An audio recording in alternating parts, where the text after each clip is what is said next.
Hello viewers, कैसे हैं आप सब। उम्मीद करता हूं कि आप सब बिल्कुल ठीक होंगे। तो जिस तरह से आपको पता है, हमारे पास यहाँ पे एसक्यूएल की लेक्चर सीरीज चल रही है और आज के इस लेक्चर के अंदर हम बात करने वाले हैं सेल्फ कंटेन एंड को रिलेटेड सब क्यूरी इन एसक्यूएल। भाई ये दोनों हमारे पास एसक्यूएल के अंदर जो हमने सब क्यूरी पढ़ा था उसकी दो कैटेगरीज हैं, एक है सेल्फ कंटेन और दूसरा है को रिलेटेड। तो सब क्यूरी के हवाले से बहुत ज़्यादा इंपॉर्टेंट लेक्चर है, तो आपने मेक श्योर करना है कि इस वीडियो को एंड तक वॉच करना है ताकि आपको इसका कंप्लीट कॉन्सेप्ट समझ में आ सके। तो वीडियो को स्टार्ट करने से पहले एक छोटी सी रिक्वेस्ट कि अगर आप मेरे चैनल पे फर्स्ट टाइम आए हो और अभी तक आपने मेरा चैनल सब्सक्राइब नहीं किया तो चैनल भी सब्सक्राइब कर लो, इसके साथ साथ बेल का आइकन भी प्रेस कर लो क्योंकि और भी बहुत सारी वीडियोस इस लेक्चर सीरीज के अंदर आने वाली हैं। तो मैं हूं आपका सर मोहम्मद आदिल और अब हम अपना लेक्चर स्टार्ट करते हैं।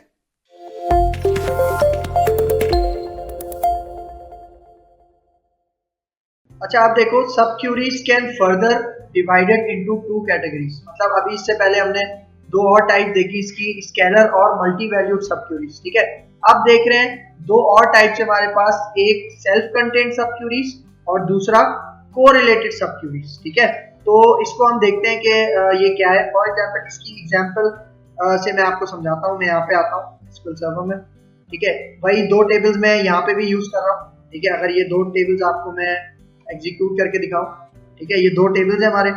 तो फॉर एग्जांपल इसके ऊपर मैं एक सब क्यूरी अप्लाई करता हूं और यहाँ पे कहता हूँ select all from my employees और यहाँ पे कहता हूँ वेयर फॉर एग्जांपल इसमें मैं कहता हूँ वेयर डिपार्टमेंट आईडी इन।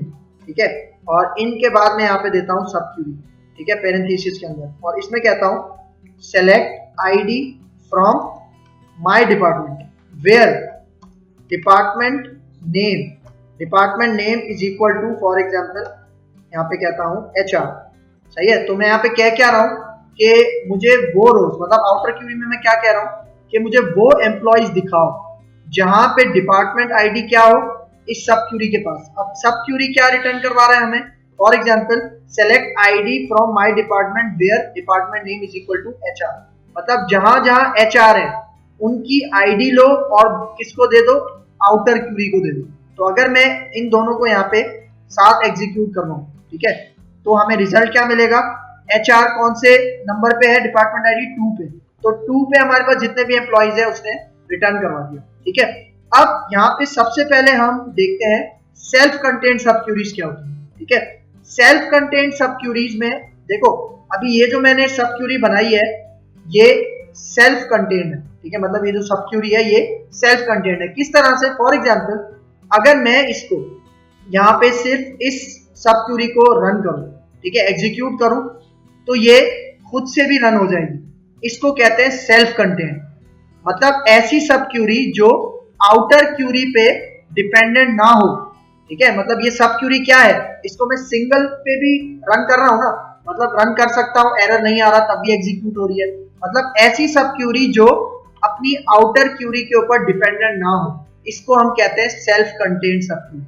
लेकिन अगर फॉर एग्जांपल अब मैं यहाँ पे आता हूँ, मिसाल लेता हूँ, यहाँ पे जो दूसरी हमारे पास है कोरिलेटेड सब क्यूरी। ठीक है, इसकी थ्योरी पे अभी बाद में आते हैं। ठीक है, पहले इसका प्रैक्टिकल बता दूं। फॉर एग्जांपल यहाँ पे मैं कहता हूँ सेलेक्ट ऑल फ्रॉम, अब मैं यहाँ पे कहता हूँ माय एम्प्लॉइज और यहाँ पे मैं इसको दे रहा हूँ एलियास। ठीक है, क्योंकि ये जो कोरिलेटेड सब क्यूरीज होती है, ठीक है, इसमें हम एलियासेस भी यूज करते हैं एज अ रेफरेंस। ठीक है, तो यहाँ पे आता हूँ, उसको कहता हूँ एज ई, मतलब इस टेबल का मैंने नाम क्या रख दिया, ई। ठीक है, और यहाँ पे कहता हूँ वेयर, और फॉर एग्जाम्पल यहाँ पे अब मैं कहता हूँ, सही है, तो यहाँ पे अब मैं कहता हूँ इसको वेयर डिपार्टमेंट आईडी। मतलब अगर आप यहाँ पे देखो, आपको दोनों टेबल्स में यहाँ पे दिखाऊं, ठीक है, मतलब माय एम्प्लॉइज के अंदर डिपार्टमेंट आईडी, और यहाँ पे मैं कहता हूँ इन, और यहाँ पे आता हूँ और इसको मैं कहता हूँ for example select ID from, यहाँ पे मैं इसका नाम देता हूँ। अच्छा देखो, यहाँ पे हम डिपार्टमेंट आईडी है ना, डिपार्टमेंट आईडी किसका है, इस ई का, मतलब क्योंकि हमने इस माय एम्प्लॉइज का नाम क्या रखा है, ई, तो मैं यहाँ पे इसको कहूंगा ई डॉट स्पेसिफाई करने के लिए। और यहाँ पे अब इसी तरह आईडी फ्रॉम, अब मैं ये आईडी गेट कर रहा हूँ माय डिपार्टमेंट के टेबल में से, और इसको मैं एलियास दे देता हूँ डी। ठीक है, तो यहाँ पे भी आके मैं इसको कर दूंगा डी डॉट आईडी। सही है, तो अब यहाँ पे देखो, यहाँ पे मैं कहता हूँ वेयर ई डॉट, मतलब अब मैं यहाँ पे रेफरेंस किसका यूज कर रहा हूँ, इस माय एम्प्लॉइज के टेबल का यहाँ पे रेफरेंस यूज कर रहा हूँ, उसका एलियास यूज कर रहा हूँ। और यहाँ पे कहता हूँ where E dot for example gender. ठीक है, where E dot gender is equal to male. ठीक है, मतलब मैं यहाँ पे कह क्या रहा हूँ कि भाई मुझे सारा डेटा दिखाओ माय एम्प्लॉइज के टेबल में से, ठीक है, जहां डिपार्टमेंट आईडी उसको इस सब क्यूरी में से मिले। ठीक है, अब सब क्यूरी इसको क्या देगा, सब क्यूरी यहाँ पे इसको वो आईडी रिटर्न करके देगा जहां पे जेंडर क्या होगा, मेल होगा। लेकिन अगर अभी मैं इसको एक साथ रिजल्ट आपको डिस्प्ले कर रहा हूं तो आप रिजल्ट देखो, देखो सारे मेल जेंडर्स का रिजल्ट आ रहा है। लेकिन अब ये जो है ये आपके पास कोरिलेटेड सब क्यूरी बन गई है। किस तरह, फॉर एग्जांपल अगर मैं इसकी सब क्यूरी को खाली रन करता हूं, मतलब सिर्फ इस सब क्यूरी को रन करता हूं, तो आप रिजल्ट देखो, देखो the multi part identifier E dot gender could not be find, क्योंकि अब ये सब क्यूरी इस आउटर क्यूरी पे डिपेंडेंट है। किस तरह, क्योंकि यहाँ पे जो मैं ई डॉट जेंडर दे रहा हूं वो ले कहां से रहा है, यहाँ पे माय एम्प्लॉय का जो टेबल है जिसका हमने एलियास क्या रखा था, ई, मतलब इसका रेफरेंस वो कहां यूज कर रहा है, सब क्यूरी के अंदर यूज कर रहा है। ठीक है, ये आपके पास कहलाती है कोरिलेटेड सब क्यूरी, क्योंकि ये आउटर क्यूरी देखो कोरिलेटेड दो वर्ड से बना है, एक कॉर्पोरेट और दूसरा रिलेटेड। तो देखो ये दोनों आउटर क्यूरी और सब क्यूरी आपस में कॉर्पोरेट भी कर रहे हैं और रिलेट भी कर रहे हैं। ठीक है, तो तभी आपके पास ये सब क्यूरी क्या कहलाती है, कोरिलेटेड सब क्यूरी, क्योंकि इसके अंदर अगर आप यहाँ पे खाली सब क्यूरी को रन करने की कोशिश करोगे तो एरर देगा। क्यों, क्योंकि ये जो सब क्यूरी है ये आउटर क्यूरी पे डिपेंडेंट है। ठीक है, तो अगर इसकी फॉर एग्जांपल एक और मैं आपको मिसाल दूं, मैं यहाँ पे इसको कॉपी करता हूँ, नीचे लेके आता हूँ, और अब यहाँ पे ई डॉट जेंडर के बजाय मैं यहाँ पे कहता हूँ, इसमें मेल के बजाय मैं इसको कहता हूँ फीमेल। ठीक है, तो अब अगर इसको मैं यहाँ पे एग्जीक्यूट करूं तो मुझे क्या रिजल्ट मिलेगा, जहां पे सिर्फ फीमेल एम्प्लॉइज है। ठीक है, फिर इसी तरह अगर फॉर एग्जांपल मैं कोई खास सैलरी से ऊपर का डेटा चेक करवाना चाह रहा हूं, मतलब एक सैलरी है, मैं चाह रहा हूं उस सैलरी से बड़ी जितनी भी एम्प्लॉइज की सैलरी है वो सारे एम्प्लॉय मुझे डिस्प्ले हो जाए। तो फॉर एग्जांपल मैं यहाँ पे क्या करूं, for example E dot salary, और यहाँ पे कहूं फॉर एग्जांपल ग्रेटर देन 25,000। ठीक है, मतलब वो रोज सेलेक्ट करवाओ, ठीक है, जहां पे मतलब उनकी डिपार्टमेंट आईडी, मतलब यहाँ पे 25,000 से बड़ी जिनकी सैलरी हो उनकी आईडीज आप किसको दे दो, आउटर क्यूरी को दे दो। ठीक है, तो अगर मैं यहाँ पे आऊं और इसको एग्जीक्यूट करके दिखाऊं, ठीक है, तो देखो सही है, मतलब 25,000 से जहां जहां बड़ी है सैलरी उसकी उसने डिपार्टमेंट आईडी, मतलब जो आईडी है वो किसको दे दी, इस डिपार्टमेंट आईडी को, आउटर क्यूरी के, और उस आउटर क्यूरी ने क्या किया, उसकी सारी रोज को डिस्प्ले करवा दिया। ठीक है, और ये चूंकि आपके पास ये वाली क्यूरी सब क्यूरी कौन सी क्यूरी है, कोरिलेटेड सब क्यूरी है। ठीक है, क्योंकि अगर मैं इसको खाली एग्जीक्यूट करना चाहूंगा तो ये हमें एरर देगा। ठीक है, क्योंकि ये जो सब क्यूरी है डिपेंडेंट है आउटर क्यूरी पे, यही कॉन्सेप्ट है। तो अगर मैं अब इसकी थ्योरी पे आऊं तो आप यहाँ पे देखो, सबसे पहले सेल्फ कंटेंट सब क्यूरीज, इसका पहला पॉइंट देखो, these queries are written as stand alone queries. ठीक है, मतलब ये स्टैंड अलोन मतलब अकेले भी काम कर सकती हैं। ठीक है, मतलब अगर आप इनको अकेला क्या करो, एग्जीक्यूट करो, तो तब भी आपको रिजल्ट देंगे without any dependencies on the outer query. ठीक है, मतलब स्केलर और सॉरी ये जो सेल्फ कंटेंट सब क्यूरीज है ये आउटर क्यूरी पे डिपेंडेंट नहीं होती। ठीक है, फिर यहाँ पे देखो, self content sub query is processed once when the outer query runs and passes its result to the outer Curie.